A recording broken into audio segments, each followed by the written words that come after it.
Eto na mga boss, kakapasok lang na balita. Grabe si Senator Robin Padilla, naiyak. Kulong si Senator Bongo at Bato. Binasahan na ng ICC. Nagulat sa arrest warrant. Base sa impormasyong kumakalat ngayon sa social media, nagtrending na naman si Senator Robin Padilla matapos tawaging mga iyakin ng mga kabataan ngayon. Pero mabilis na lumabas ang mga imaheng ang grupo pala nila Senator Bongo at Senator Bato ang palaiyak. Paano ba naman kasing hindi iiyak? Nilabas kasamang pangalan nila kasama sa listahan ng Duterte Co-Perpetuator. Isasakay na rin sila ni PBBM ng eroplano diretso sa dahig. Makakasama na nila si former President doon na sila hahatulan ng International Criminal Court. Pero ito daw talaga ang nakakaiyak, yung mag-isa na lang daw sa Senadong matitira si Senator Robin Padilla pag lumabas ang warrant of arrest ng dalawa. Mag-isa na lang siyang Duterte sa Senado. Kaya ito sabay-sabay nating panoorin kung paano bumalik agad kay Senator Robin Padilla ang pagtawag niya sa kabataan na iyakin. Pero sila pala itong tatlong maiiyak. Makukulong na si Senator Bongo at Bato.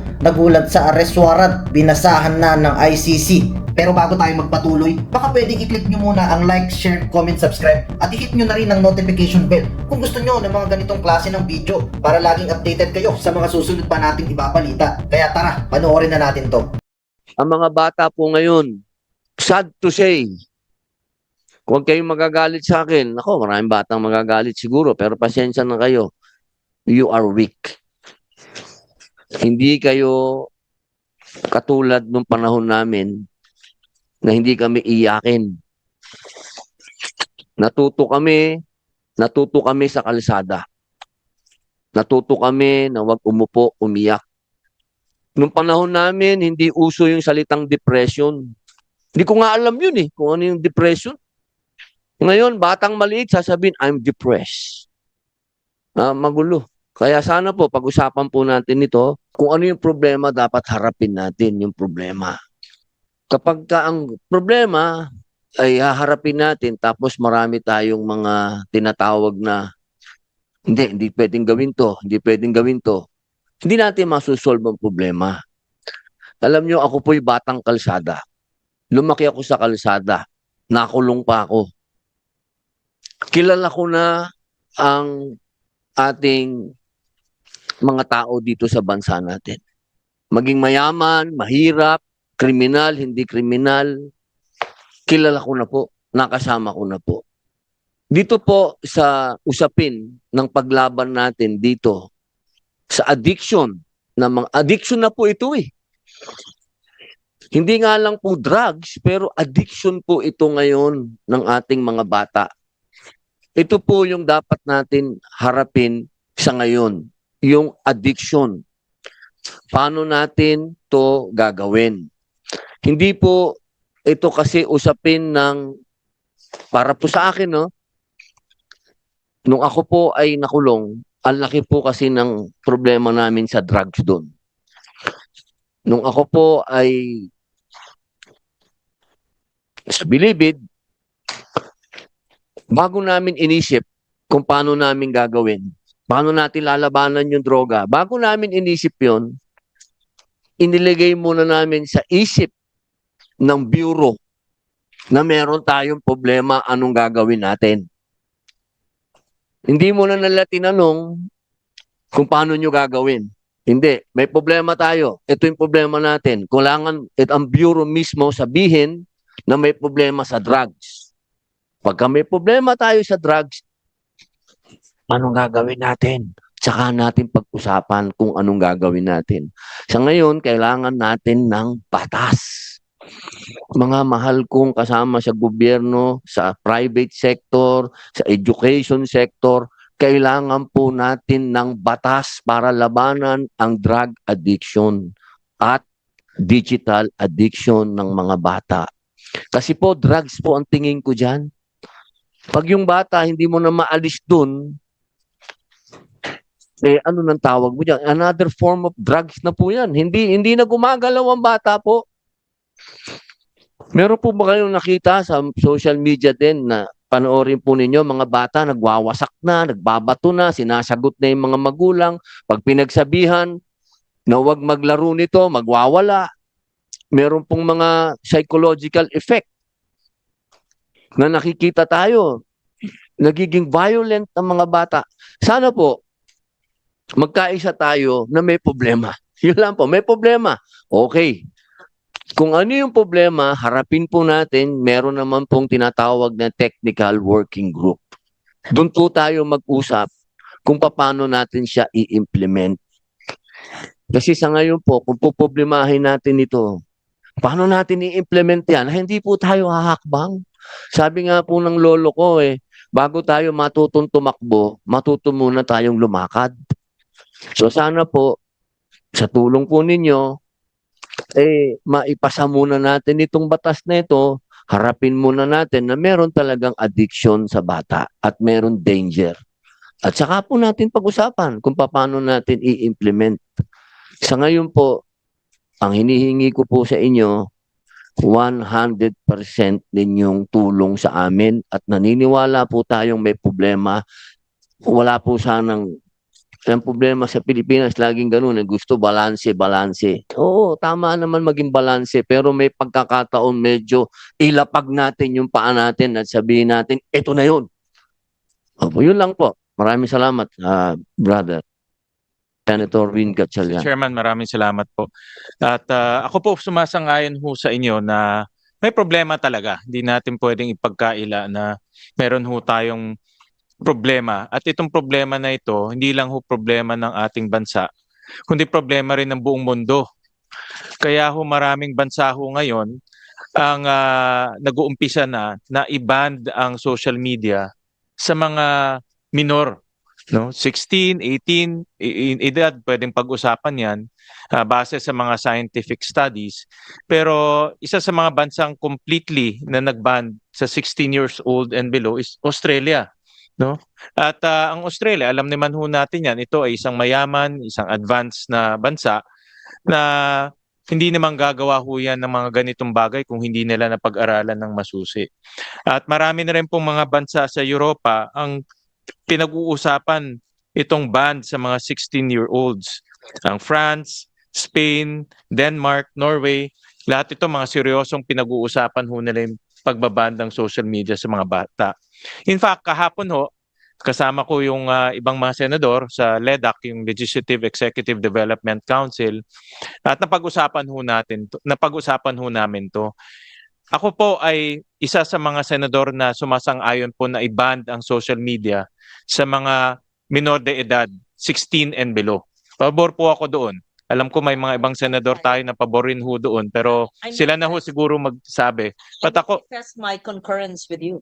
baka ma'am, gusto niyo lagay. I manifest my concurrence with you. That's why I joined this hearing, and I'm grateful to you for authoring it and the chair for hearing it. If I may complete, tama ka, Australia, 16 years, no? Yung in-author mo, like Australia. France, 15. Let's check if this is correct. Perhaps the ICT. Spain, 16. Norway, 15. Italy, 14. South Korea, it's not age-based. I don't know how they do it. And Denmark is 15. This is just given by the staff.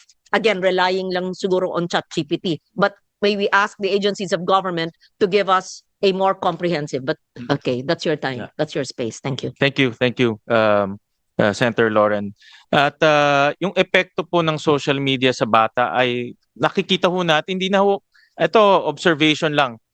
Pareho yung nakikita namin ng ating chairman na ang bata ngayon nakadikit na lang sa cellphone.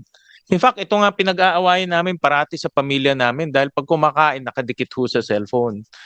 Pangalawa, ang bata hindi na nagbabasa. No, nakadikit na rin po sa cellphone.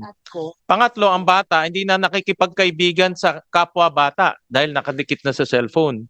Pang-apat, ang bata hindi na naglalaro sa labas. No, dahil nasa loob ng bahay, naglalaro nasa cellphone.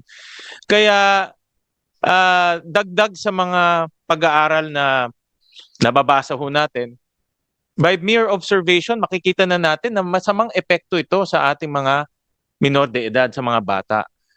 At nakikita ko rin na itong masamang epekto, may epekto rin ho to sa ating sa edukasyon ng mga bata. Ito si Asek Dexter, kasama ho namin nung inaprubahan ho namin yung Mental Health for Basic Education Law na magpapatibay ng mental health sa ating mga basic education facilities. Ang punto ho natin dito ay wag na ho nating antayin lumala pa ho to at umabot sa punto na ang ating mga constituents, mga kababayan ho natin, ang sila po mismo ang tutulak ho sa atin na gumawa ng isang batas para i-regulate po yung paggamit ng social media sa mga minor de edad, sa mga bata. Dahil umaabot na tayo sa ganung punto. Ang Pilipinas po, ang Pilipinas po, alam ni Asek Dex ito, ang bullying capital of the world, no? At ang bullying, dahil itong bullying capital of the world na ito, hindi lang po sa physical bullying, kundi sa cyberbullying, no? Sa social media, doon ho sila nag-aaway-away, iniinsultuin isa't isa. Hindi lang bata, Mr. Chair. Pati matatanda, binubuli rin tayo na hindi natin kilala.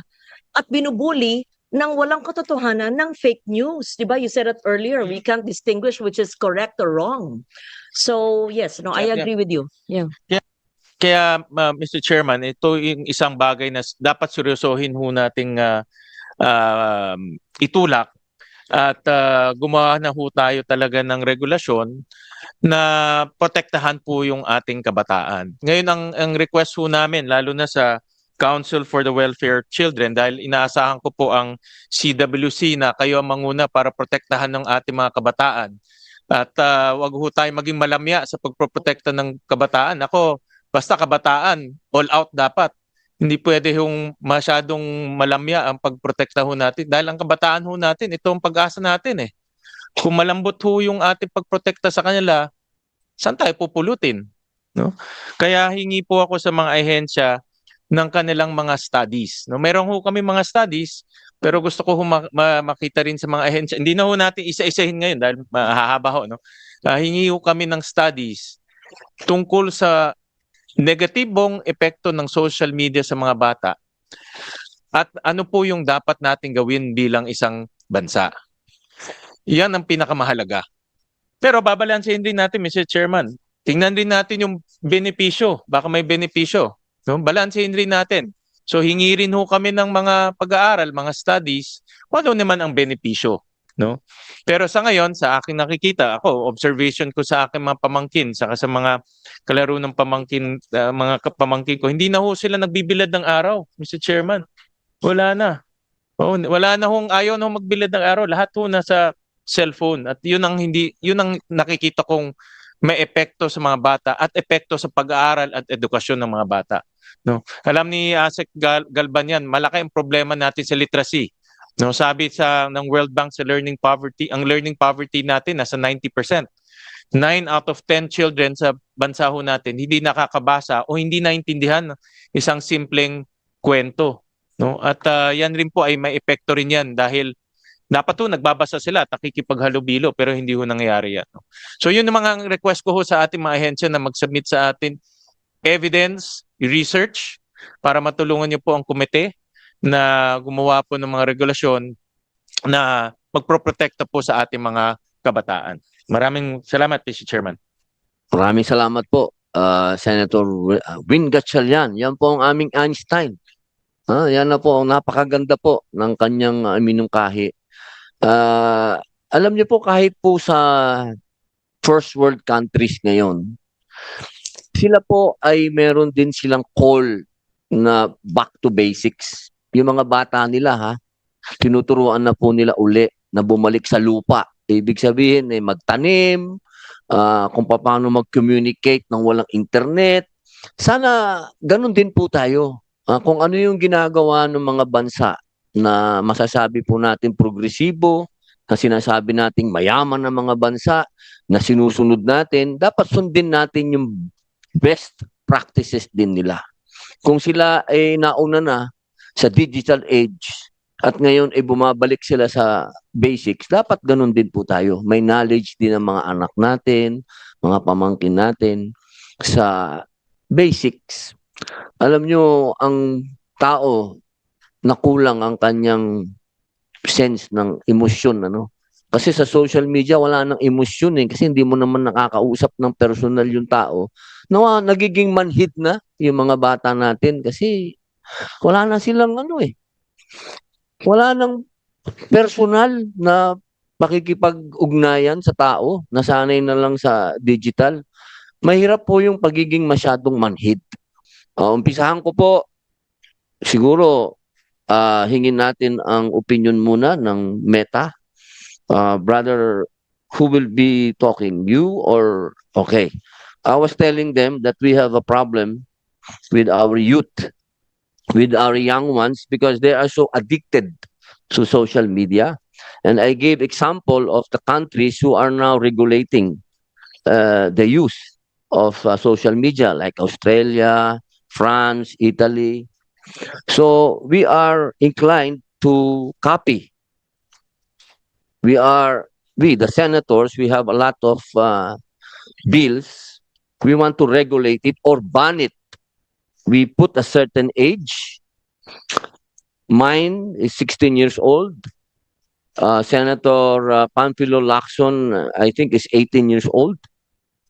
So we are really pushing for this. So I'm giving you the floor, sir, to say your comment. Senator Einstein, Sherwin Gatchalian. Senator, may gusto po kayong... Salamat, Mr. Chairman, at talagang napapanahon na itong mga topic ho natin, lalo na sa fake news at sa... Actually, dudugtong ko na rin to, Mr. Chairman, sa artificial intelligence. Maifa-file po akong batas dahil nakita ko ngayon yung artificial intelligence. Kahit ako, hindi ko na alam kung ano yung totoo, ano yung hindi eh. No? So, ang importante ngayon, hindi naman natin pagbabawalan yung paggamit ng artificial intelligence, lalo na sa mga pictures, kundi dapat may accountability lang. Alam natin kung sino yung gumawa nun.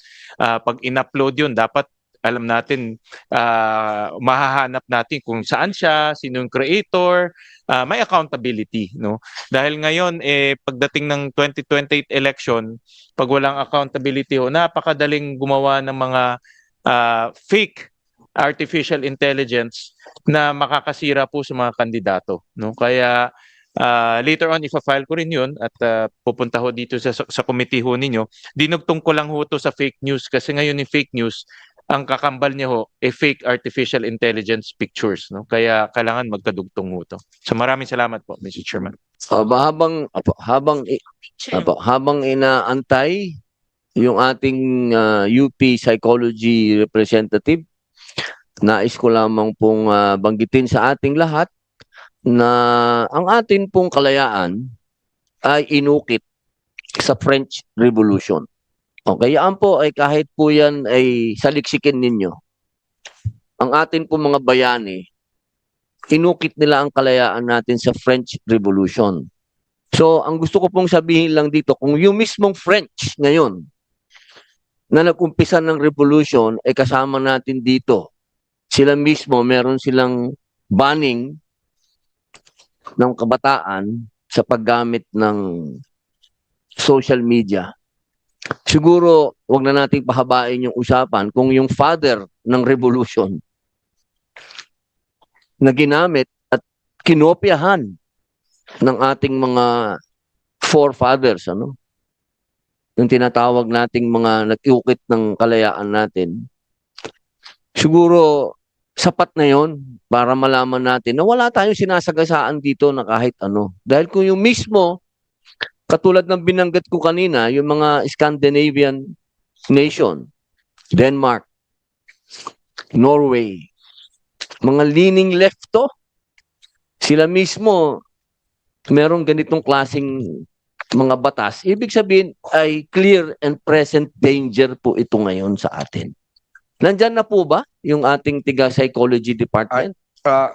Mr. Chair, may I introduce Professor Kapulong from the UP Department of Psychology, College of Social Science and Philosophy, in Diliman po. Doktora Kapulong, kayo po ay hiniling ng aming tita ganda, ang aming pong pundasyon sa Senado, Senadora Loren Ligarda, na kayo po yung makapagbigay ng inyong mungkahi patungkol po dito.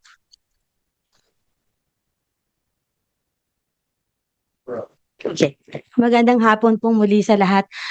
Sabi ko nga hindi po ako batas kundi developmental psychologist. So doon po manggagaling yung lente ko, no? At bilang also magulang din, no? And kasi po talaga personal din yung naging journey ko kasi magulang ako. And then I had my dissertation on ang tanong ko, paano na nga ba uunlad ang bata sa panahon ng digital age, no? So my dissertation was actually about the digital media, the impact of digital media on child development, specifically cognitive and social-emotional, no? So, pagkatapos po noon, mayroon pa rin po ako mga pag-aaral na talagang kaunti lang po mga pag-aaral na ginagawa sa Philippine context, no, in terms of particularly digital media and child development. So, sentro po talaga dito yung ambag, yung papel ng magulang, no? And I've conducted many seminars, webinars on parenting in the digital age.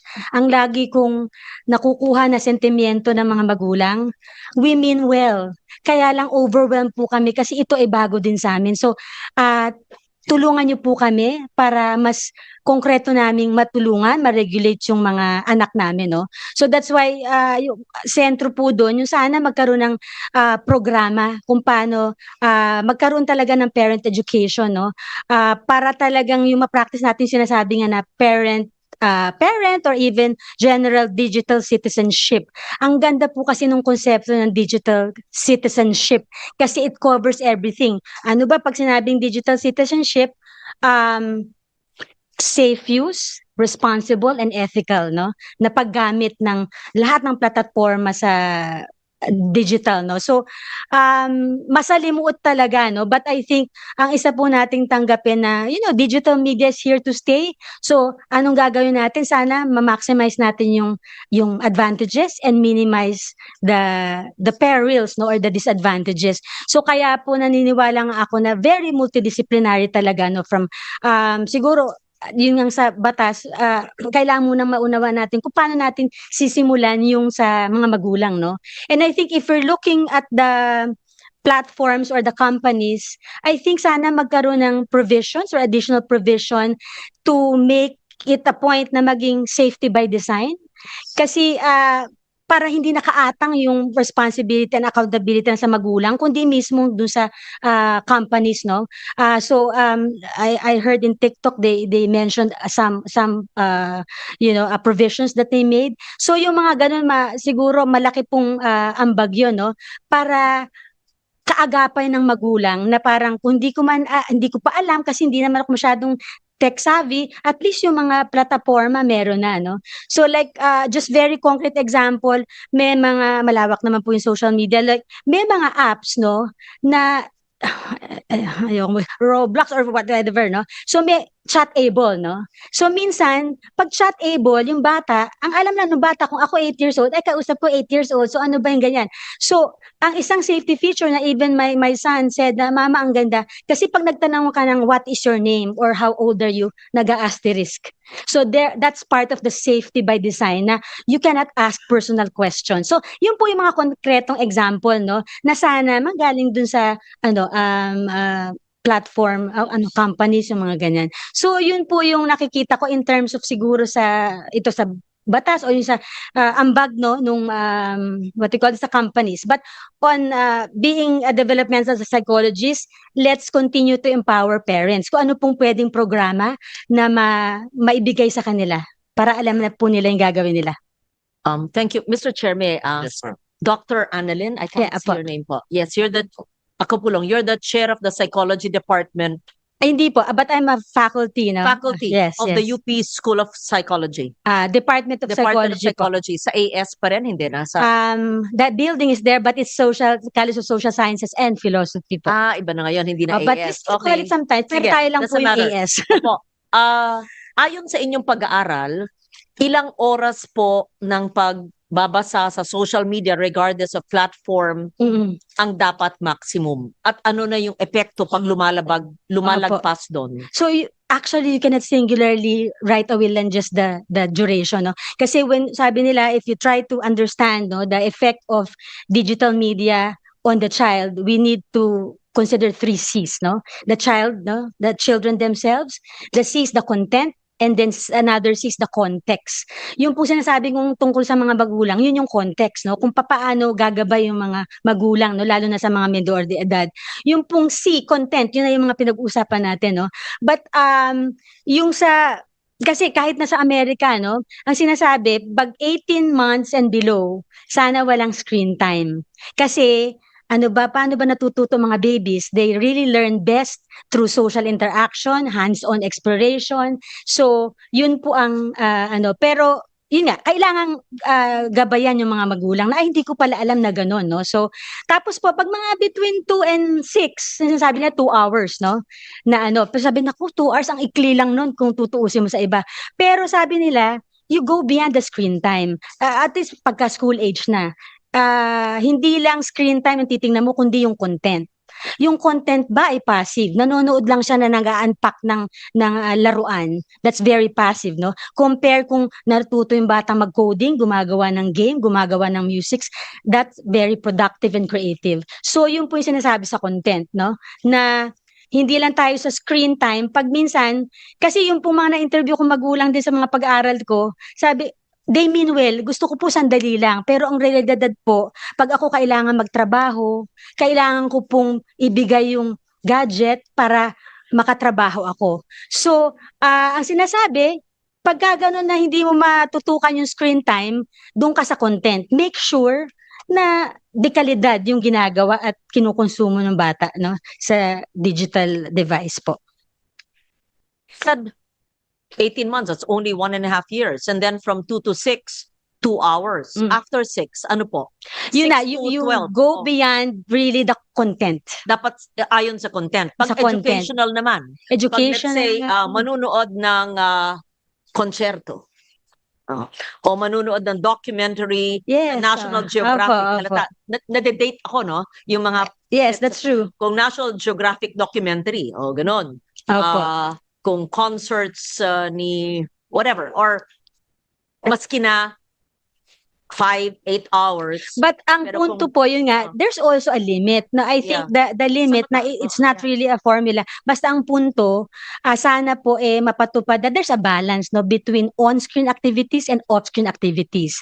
Kaya pa doon sa pag-aaral ko, may tinatawag na teorya ng parental mediation, no? Ito yung mga paraan o strategiya na ginagawa ng magulang para ma-regulate nila. Ang isa po laging positive, like in the statistically, no, yung tinatawag nilang diversionary mediation. Ibig sabihin, divert them away from the screen. Medyo lang po, medyo talagang you have to be involved. You bring them outside. Kahit tumakbo sa park, punta ng mall, anything na away from the screen was Gusto significant. namin malaman, kung ihambing mo ang dalawang bata, Mhm. isa na nakatutok sa social media, in any kind of whether phone or iPad, Aha. at yung batang deprived of that technology, pero lumaki na umaakit ng puno o sa bahay kubo o sa batis o nagfi-fishing Mm-mm. o nag-aalaga ng tupa o ng manok. O di ba ganun yung I think rural na walang access. Kasi po, we have to Ano ang look psychological Apo. make ng mga batang ganun? I think we have to look at children now in the 21st century kasi iba din po ang pagtingin natin ng bata. Well, I hope ako din sabi ko, ay, yung panahon ko, ganun. But we have to contextualize with the changing times. This is already the landscape of childhood, no? Of Filipino children. So ngayon po, halit na siguro maging resistant, wag na mag-digital media or mag-device, no? It has to be really striking a balance, no? Na yung alam ka digital pero alam mo rin yung real world, 'di ba? Kasi may mga app na harvest.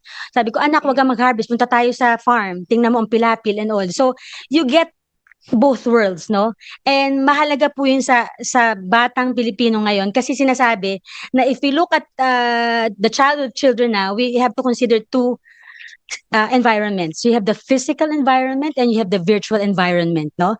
So, how do we, sana kahit papano, merong consistence or congruence yung physical environment na and digital. Sometimes yun din ina-analyze mo bakit naiiba yung self-identity niya on the online world, no? So, you also have to address that. But, malawak na po, but I just get excited when you say, nga, paano mo titingnan yung bata po, yung sa virtual and physical world. And when you say psychologically, I think mas well-rounded ang bata if you have both worlds, no? Hindi lang yung screen time, it's not gonna be lopsided sana. Dapat kahit papaano balanse na magaling o marunong na gumamit yung sa online, pero alam din niya kung ano yung nandun out there in the real world, no? So, it's not easy, but pwede pong gawin ng mga magulang.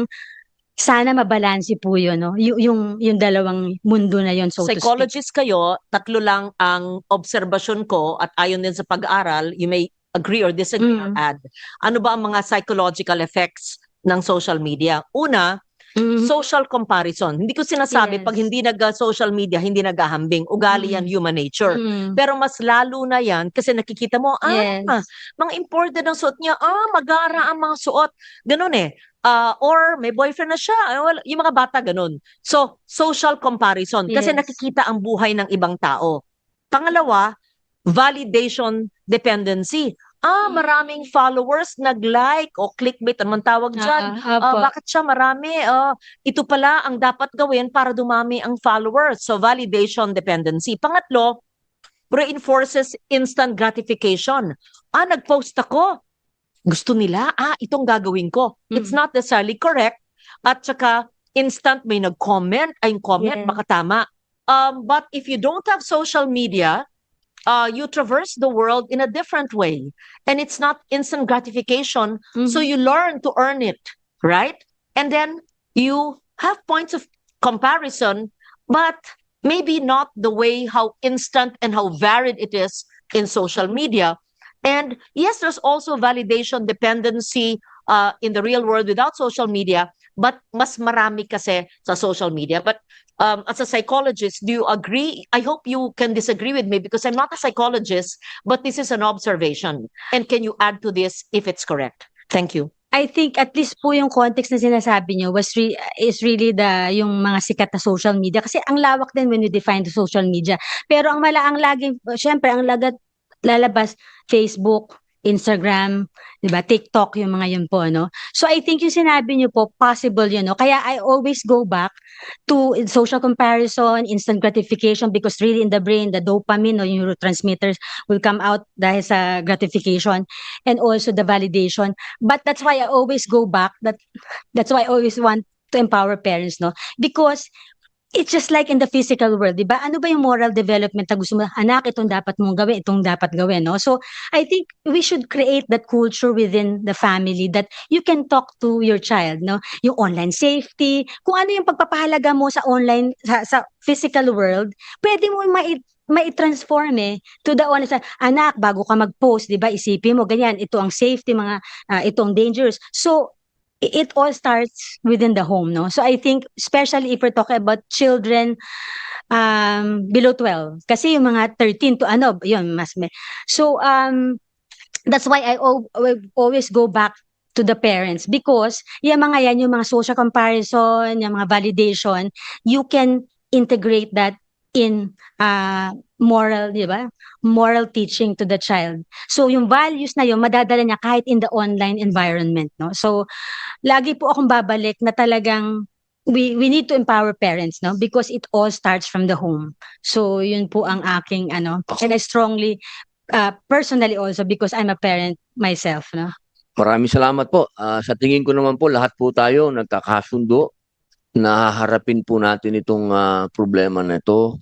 At I would like to again inform my brother, we are not against Facebook or any social media platform.